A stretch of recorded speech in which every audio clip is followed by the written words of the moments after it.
Hi guys, welcome to Bollywood Live.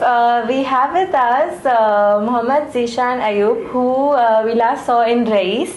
And tell me one thing about Raees. How have people been liking your performance in the film? आपको कैसे reviews मिल रहे हैं लोगों से?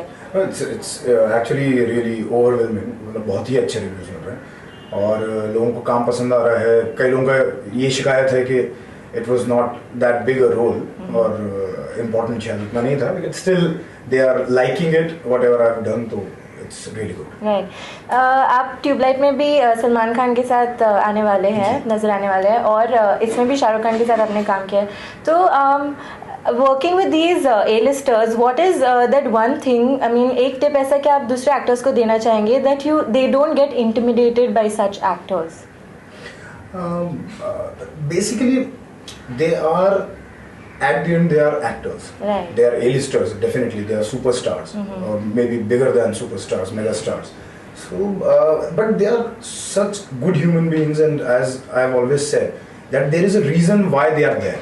They are so good with their co-actors और बहुत comfortable आपको feel कराते हैं. And I think इससे भी ज़्यादा important thing is if you train yourself in acting, then you understand कि the person I'm talking to is a character. Right. Again. तो आई थिंक टिप के तौर पे तो कुछ नहीं है. It's more about understanding the scene and situation rather than thinking के oh I am working with Shahrukh Khan और सलमान खान और anybody. Okay. So you worked with Shah Rukh and Salman. What is the difference like? Are they when it comes to work, are they different when it comes to that, or are they pretty much similar on set? No, they are quite different, as you can see in their performance also.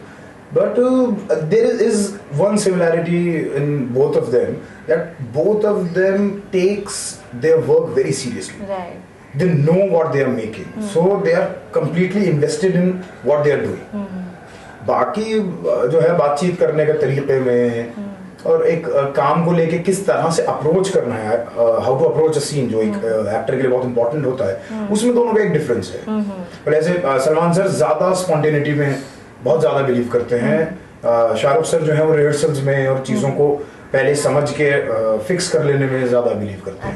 मतलब obviously एक spontaneity open रहती है, but still वो बार बार improvise करके 8 बार 10 बार आप rehearse करते हैं, in which you are continuously improvising.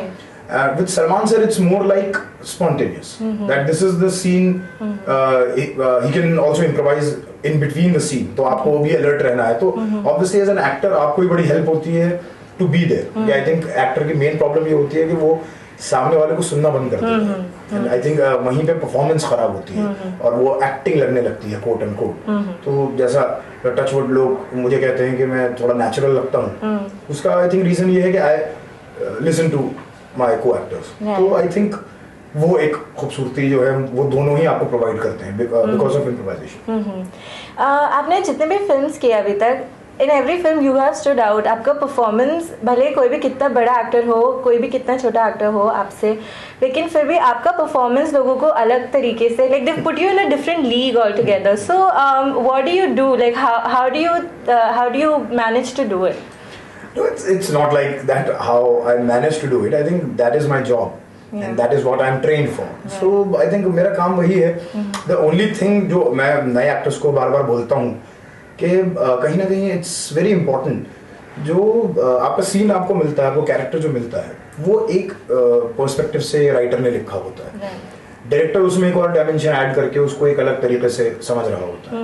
As an actor it is your job to understand the situation, जो मैंने पहले भी बोला था. It's not about playing the mood. लोग जनरली गलती ये करते हैं कि वो मूड प्ले पे चले जाते हैं कि इस सीन में मुझे गुस्सा रहना है, इस सीन में मैं रो रहा हूँ, इस सीन में मैं बहुत खुश हूँ. वो तो है ही, वो तो राइटर और डायरेक्टर ने आपको प्लेटफॉर्म बना के दिया है. Now the idea is what newer dimensions you can add to your character. तो आई थिंक वो रीजन होता है बिकॉज ऑफ विच वो मेरे कैरेक्टर्स ज्यादा ह्यूमन लगते हैं, तो लोग कनेक्टेड फील करते हैं, तो याद रह जाते हैं. आपका थिएटर का बैकग्राउंड है, तो you basically come from a non फिल्मी बैकग्राउंड. तो आपको स्टार्टिंग में क्या क्या चैलेंजेस फेस करने पड़े थे बॉलीवुड में जब आपने एंटर किया था? देखिए, टू बी वेरी ऑनेस्ट, मुझे बहुत ज़्यादा प्रॉब्लम्स नहीं हुई थी जो कहानियाँ हैं लोगों की. फॉर्चुनेटली मैं बॉम्बे आया ही था, and I think within 15 और 20 days I got my first film लोगन रीड Jessica, which was through audition only. But definitely जैसे मुझे भी पता है कि उसमें कई लोगों को मेरे लिए स्टैंड लेना पड़ा था कि नहीं, इस नए लड़के के साथ हम आगे बढ़ना चाहते हैं. तो इस तरह की प्रॉब्लम्स बहुत होती हैं. प्लस आपके ऊपर लोगों को कॉन्फिडेंस आने में टाइम लगता है. मतलब आई थिंक जो लास्ट 1.5-2 साल में थोड़ा सा लोगों को कॉन्फिडेंस आया है, तो now people are approaching me for main protagonist also, main lead also. पर शुरुआत में लोगों को डर लगता है कि यार नया लड़का है, क्या होगा, कैसे होगा. तो आई थिंक वो एक मेन चैलेंज होता है लोगों का ट्रस्ट हासिल करना.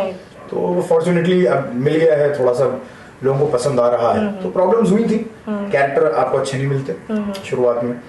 पर मेरी वही फिलॉसफी है कि चाहे कुछ भी हो, एट द एंड अगर मैं प्ले कर रहा हूँ, मुझे ही दिखना है. वो शायद थिएटर बैकग्राउंड की वजह से मुझे वो मिलता है. तो I have to make it a character, I have to do something. आपने नो वन किल्स जेसिका जैसे फिल्म्स किए, रंजना किया. So all these films are very different, the genre is very different. So how do you choose the right script and yet stand out? Like बहुत सारे actors को ऐसा जो new आते हैं फिल्म इंडस्ट्री में, they don't choose the scripts wisely. So what is your formula of choosing the right script? I think it's, मैं हमेशा बोलता हूँ, and I think the most important thing जहाँ पे लोग गलती कर देते हैं, दैट इज जो आपने बोला, you have to choose the script and not the character. आपको स्क्रिप्ट समझ में आना जरूरी है. If it's a good film, आपको मौका मिलेगा to do something. So obviously मतलब स्क्रिप्ट है, डायरेक्टर है, बाकी चीजें भी मैटर करती हैं. किन लोगों को लेके बना रहे हैं, इंटेंशन क्या है. मतलब मेरी पहली चीज जो होती है, आई थिंक जो किसी भी एक्टर को करनी चाहिए मेरे हिसाब से, वो उस आदमी की ये फिल्म बनाने की इंटेंशन क्या है. क्या वो ये समझ रहा है कि हाँ ये फॉर्मूला फिल्म है, ये रिलीज होगी, बहुत सारा पैसा कमा लेंगे इससे, तो उसका कुछ मुझे पता नहीं उसका क्या हो सकता है. तो मैं जनरली ऐसे प्रोजेक्ट्स में इन्वॉल्व नहीं होता. But if somebody trust his और हर स्क्रिप्ट और उसको लगता है कि नहीं यार मैं एक बात कहना चाहता हूँ, वो किसी भी तरह की बात हो सकती है, doesn't have to be a social और अ पॉलिटिकल थिंग, कुछ भी बात हो सकती है, पर वो बात कहने के लिए अंदर से फील करता है.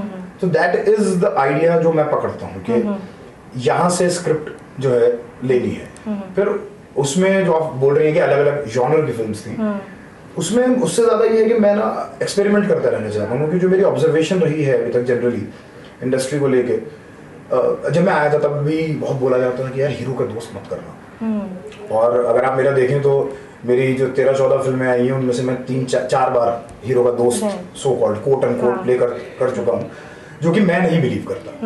मेरे लिए वो हमेशा एक कैरेक्टर होता है. मतलब अगर रईस की बात करें तो सादिक जो है वो मेरा काम है कि मैं उसको एक इंसान बनाऊं. मैं क्यों उसको ट्रीट करूंगा हीरो के दोस्त की तरह. मेरे लिए उसके जब मुझे मौका मिलेगा रिएक्शंस का, how I am behaving in the situation will make me either human और आप हीरो का दोस्त बोलना चाहें या कुछ भी बोलना चाहें. आई थिंक वो एक बहुत इंपॉर्टेंट एस्पेक्ट होता है. और कहीं ना कहीं ये बाहर का प्रेशर भी है, ऑडियंस का प्रेशर है, कहीं ना कहीं मीडिया का प्रेशर भी है, टू बी वेरी ऑनेस्ट, कि एक खराब काम होता है और सब लोग एकदम टूट के पड़ते हैं. तो आई थिंक कहीं ना कहीं वो भी एक्टर्स के अंदर एक फियर डालता है, जो मुझे रियलाइज हुआ है लोगों से बात करके कि यार नया मत करो, जो आपका चल रहा है वही पत्ते फेंकते रहो, क्योंकि लोगों को यही अच्छा लग रहा है.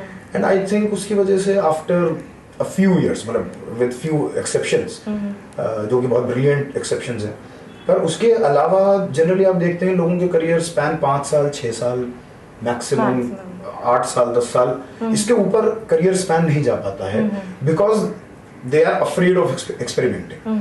तो मेरा ये बहुत क्लियर था कि यार मैं ना एक्सपेरिमेंट करूंगा. मुझे अगर सेम रोल भी मिल रहा है, अगर सो कॉल्ड मैं बोलूँ जैसे हीरो का दोस्ती ऐसे लोग मुझे बोलते हैं, तो अब मेरा टास्क ये है कि मैं कैसे इन दो रोल्स को अलग तरह प्ले करूं कि कोई आदमी ये ना बोल पाए कि हाँ इसने तो वैसे ही किया जैसे उस फिल्म में था. तो रांझना का मुरारी और रईस का सादिक, दोनों बिल्कुल डिफरेंट ह्यूमन बीइंग्स हैं. दोनों के मैनरिज्म्स अलग हैं, दोनों के बात करने का तरीका अलग है, एटीट्यूड अलग है. तो आई थिंक वो सब तरीके हैं वो आजमाता हूँ. ओके. जो करंट लिस्ट ऑफ एक्टर्स है, न्यू कमर्स जो है, जैसे young lot of actors, Alia Bhatt, Shraddha Kapoor, Parineeti Chopra, तो इनमें से कोई आपके विश लिस्ट में है जिसके साथ आपको काम करने का बहुत मन है? देखिए, टू बी वेरी ऑनेस्ट, मैं जो हूँ विश लिस्ट बनाता नहीं हूँ. मैं एक्चुअली बहुत प्रेजेंट में जीने में बिलीव करता हूँ, तो मैं ज़्यादा सोचता नहीं हूँ. बट डेफिनेटली मतलब आपने जो नाम लिए सभी लोग बहुत अच्छा काम कर रहे हैं, तो मैं एक ऐसी स्क्रिप्ट जिसमें उनका कैरेक्टर और मेरा कैरेक्टर अच्छे से इंटरेक्ट कर रहा हो और कुछ बहुत इंटरेस्टिंग मुझे सीखने को मिल पाए इन लोगों के परफॉर्मेंस से, तो मैं चाहूंगा, मतलब अगर नाम लेना ही है तो आई थिंक अभी रिसेंट उनमें आलिया के कुछ काम मुझे बहुत पसंद आए हैं, तो डेफिनेटली मैं चाहूंगा कि अगर उनके साथ कुछ काम करने का मौका मिले तो I will be more than happy. Okay